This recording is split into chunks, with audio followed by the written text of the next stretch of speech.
At some point, I think all of us are starting to realize how ridiculous it is that Sony keeps on paying for all of these games to stay off of the Xbox platform. And this is one that honestly doesn't make a whole heck of a lot of sense, because if you think about it, it's not even what I would consider a newer game. You're talking about a remake. And what is the point of remaking a game? Well, first of all, when you remake a game, you're usually trying to get people into that game, maybe even for the first time.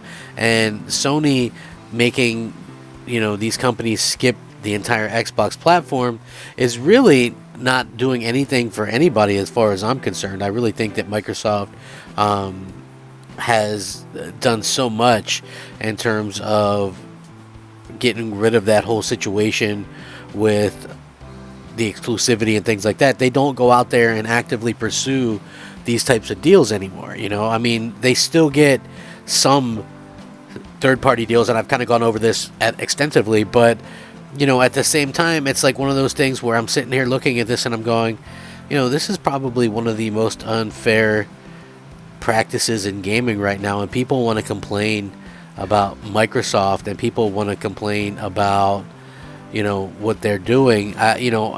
With Activision or what have you, I just look at it and I go, man, this is just like one of the most unfair, hypocritical things I've ever seen. Because honestly, Sony have gone out of their way to make sure that Xbox not only gets less content, but also gets sometimes ends up with no content. And I think that's really unfair. And a lot of people look back to that interview that Phil Spencer did after Redfall dropped and was, eviscerated by reviews and stuff. And he was kind of talking about, and people go, oh, he was waving the white flag, he was doing this, he was doing that.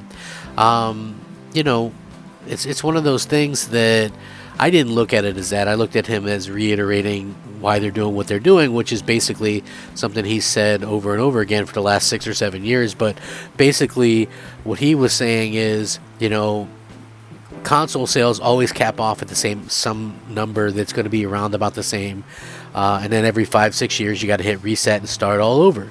And there was a better way for them, and I kind of agree with that, even though I don't care about PC or cloud releases. But if you think about it, you can continue to release your games and potentially have huge hits that are played by a lot of people every generation, even if a new generation isn't particularly kicking off well for you or whatever. So it's like when you start over with a new generation after 6 years or whatever, people have to buy the console again. It starts off very slow. The first year you maybe sell 10 million, but on the PC side you're still selling your games to hundreds of millions of people that have potential to get that game, which I think is probably what they're thinking. Now in other regards to that, when he was talking about it, he was kind of hinting at the fact that Sony makes it almost impossible for them to compete because they're always buying content and keeping content off of Xbox, which I think is BS, to be completely honest with you. And now it looks like another Final Fantasy game is going to be skipping Xbox, which is unfortunately for Final Fantasy IX Remake. Release date window apparently and PS5 exclusivity has been reported. The leaker, who originally outed the existence of Persona 3 Remake, has hinted that Final Fantasy IX Remake may be exclusive to PS5 and its release window is a ways away. Final Fantasy IX Remake has yet to be officially announced, but it was mentioned in the infamous NVIDIA GeForce Now leak, which has turned out to be accurate thus far. So somebody actually claims to have seen Final Fantasy IX Remake and has said that it's definitely not coming to the Nintendo Switch, although they didn't mention Xbox or PC. He says that this has Sony written all over it, hinting at a PS5 exclusive launch. Then they went on to claim that the Final Fantasy IX Remake is at least a couple of years away. After the Metal Gear Solid 3 Remake PS5 exclusivity rumors were debunked, we'd advise taking it with a grain of salt. However, Square Enix and Sony have a notorious partnership that sees the publisher games prioritize PlayStation platforms, often skipping Xbox altogether. And considering the accuracy of the NVIDIA GeForce leaks, it's probably only a matter of time before they actually announce this. But the thing that I would kind of point out with this is, it makes sense that it would be. I don't think Square gives any kind of crap about Xbox, to be quite honest with you. And, Square has kind of gone on record as saying they prefer to build for one platform or whatever. So, I mean, we'll see what happens. But at the end of the day, I think that, it makes sense for them to kind of want to release the games on a platform that they can help think that it'll probably do the best on, and let's just be real, pretty much any game is going to sell better on, especially a Japanese game is going to sell better on PlayStation, and probably pretty much anywhere really, because it's a situation where Sony has a larger install base. So that's the downside of Phil and Microsoft's plan, is that at the end of the day, yeah, like you're selling less consoles, even if you're able to sell slightly more software and get more subscribers and things like that.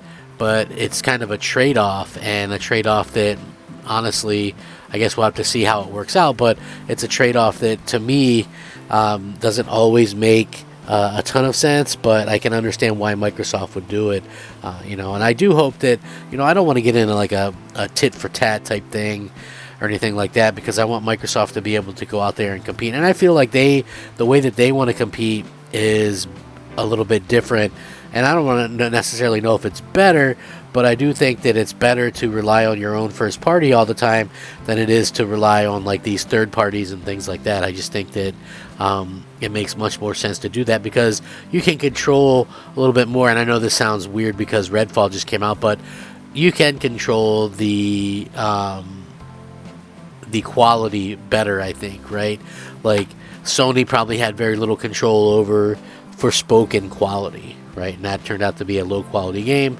So it really kind of makes sense to make games and have games with your own sort of basic kind of control over it. I think that that's really what they need to do.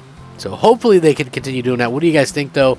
Are you upset that it seems like another game is yet skipping the Xbox platform? I don't know. I get kind of tired of seeing this kind of stuff, but at the same time, I think that Sony tries maybe a little bit too hard. That's just kind of my opinion. They're like the try hard when it comes to playing video games. They got the sweatband on and the Gatorade right next to them, and they're trying all their worth to get things out there. I mean, they really, really must fear Xbox to do all the stuff, all the little piddly crap that they do behind the scenes and things. I honestly just think that they really fear what Microsoft is all about, because if people started questioning stuff like, oh, well, why does Microsoft or why do Xbox gamers get a free PC copy when, why do Xbox gamers, they get backwards compatibility? Why are they able to get MLB The Show in Game Pass and we can't get it in, PS Plus, right? Or PS Plus Plus or what have you, right? Like, if people really started questioning Sony, I don't think it'd go very well for them. I don't. So, people are just better on the Sony side with their head stuck in the sand, as far as I'm concerned. That's what I see when I look over and I see that. So anyway, let me know what you guys think. Rack 'em up, fact 'em up, Crap Gamer 'em up. I'm the Crap Gamer. This has been Crap Gamer Reviews. Thank you so much for watching. Have a great day. Crap Gamer out.